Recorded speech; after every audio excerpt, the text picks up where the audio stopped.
A team of archaeologists at the University of Oregon have found one of North America's oldest human-occupied sites in southern Oregon. Juliet Smith from our sister station in Eugene spoke with one of the professors to learn more. There is a cave in southern Oregon that nobody cared about for a very long time. It sat in dry, cracked desert country, far from the nearest highway, far from any university, far from anyone who thought it might matter. And for decades, it was treated accordingly. Researchers knew it existed. They walked past it, noted it, moved on. The assumption was that the story of the first Americans had already been told, already settled, already filed away in textbooks with neat dates and confident arrows pointing south from a land bridge nobody alive had ever seen. What was the point of digging deeper into a dusty hole in the Oregon high desert when the answer was already printed and framed? The point, it turned out, was everything.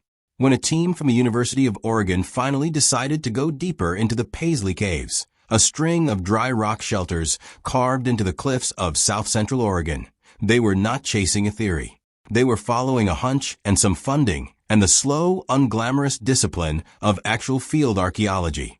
They peeled back the floor of that cave layer by layer, sifting dirt, cataloging fragments, working in the kind of heat and silence that never makes it into the popular version of discovery. And what they eventually found was not a weapon or a carving or a burial. It was preserved human waste, ancient, desiccated, hardened by thousands of years of desert air into something the laboratory could actually work with. Most archaeologists would not put that on a poster. But it was exactly what the cave had been keeping safe while everything else rotted away to dust. They extracted DNA from it. Mitochondrial DNA, the kind that passes unchanged from mother to child across generations, the kind that acts as a biological timestamp reaching back through thousands of years of human life. The sequencing results were unambiguous.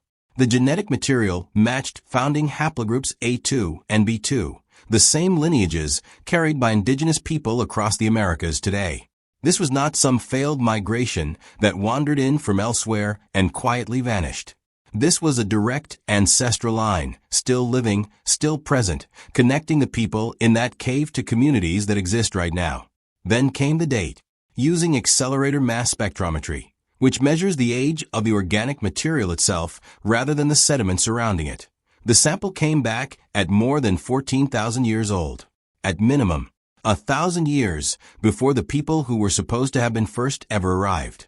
To understand why that number caused the reaction it did, you have to understand what it was displacing. For the better part of the 20th century, American archaeology operated around a central, comfortable story. The first people to set foot in the Americas were the Clovis, named for a town in New Mexico, where their distinctive stone points were first identified in the 1930s. The Clovis people, the story went, crossed a frozen land bridge from Siberia into Alaska roughly 13,000 years ago, found a gap in the retreating glaciers, pushed south, and spread across an empty continent. Their fluted spear points, with a signature groove running down the center to reduce weight and improve balance, showed up at sites across North America and were treated as the starting line. First tools, first people, first chapter. It was a clean narrative. And clean narratives are easy to teach and easy to defend and extremely difficult to dislodge once they have been embedded in careers and textbooks and museum displays. The Paisley find did not just challenge that date.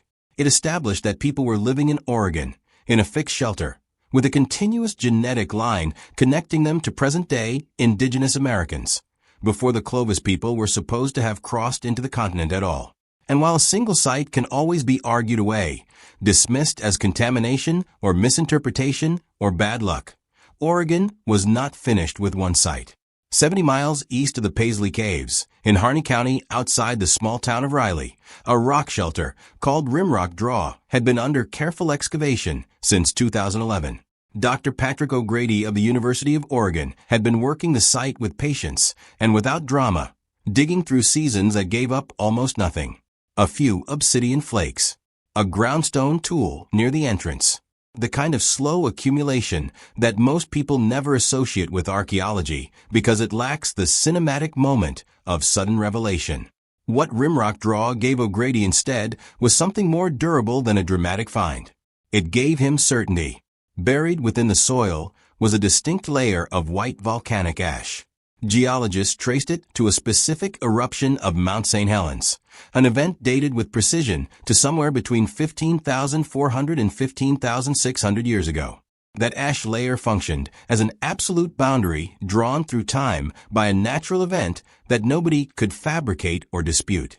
Everything above it was younger than the eruption. Everything below it was older.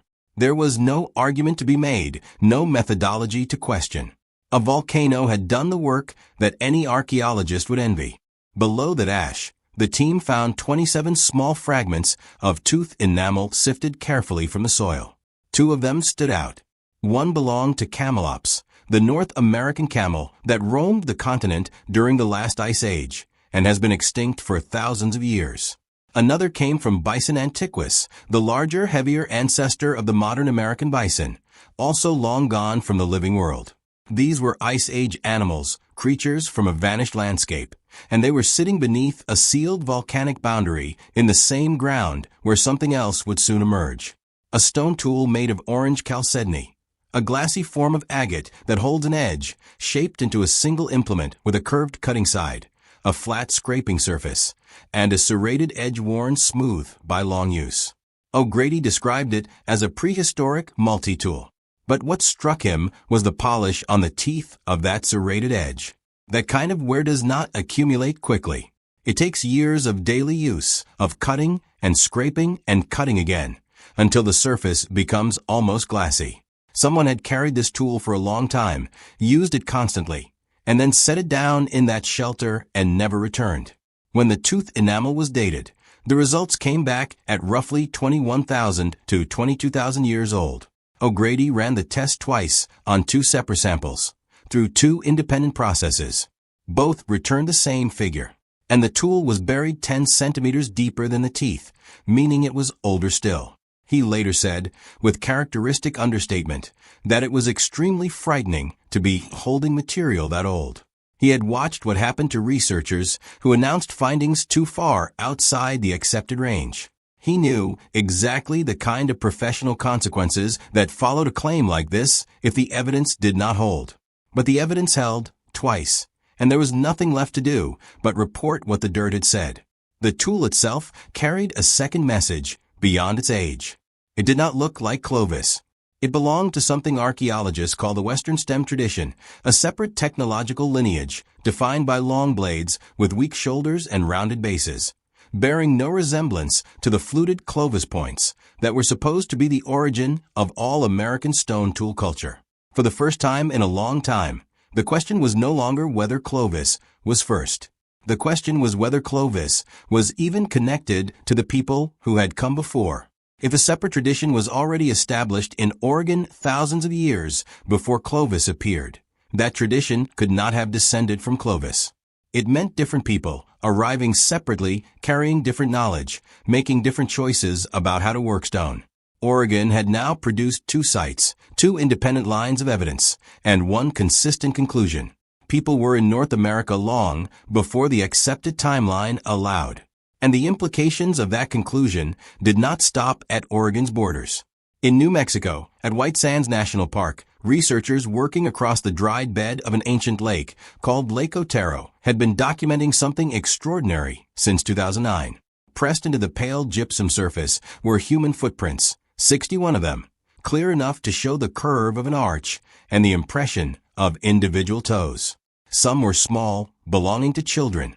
Others showed adults moving quickly. This was not the abstract residue of a long-vanished culture. It was a moment preserved in physical form. A group of people, including children, walking along the edge of an Ice Age lake on what had been an ordinary afternoon, leaving impressions in soft mud that dried and hardened and waited in the dark for thousands of years. The dating of those prints went through multiple rounds of independent testing. Seeds from a water plant found in the same sediment layer returned dates of 21,000 to 23,000 years ago.